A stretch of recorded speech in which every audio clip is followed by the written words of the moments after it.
In 2025, Britain is witnessing a silent war. Not with tanks or missiles, but with words. On one side, ChatGPT. On the other, the UK government's secret chatbot.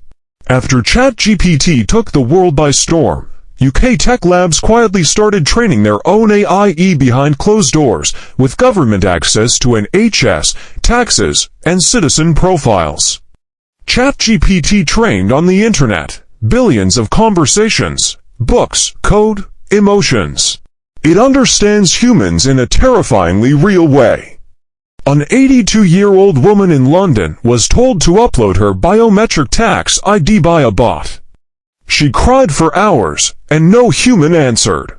In Manchester, a man almost lost his benefits because the bot confused his job title with a fraud alert. The real war. ChatGPT listens. The UK bot follows orders. One learns emotions. The other enforces systems. Who wins depends on what you value. We built a voice that sounds human. But who trained that voice, and why does it still feel so robotic? Who do you trust more? A Silicon Valley brain, or your own government's voice?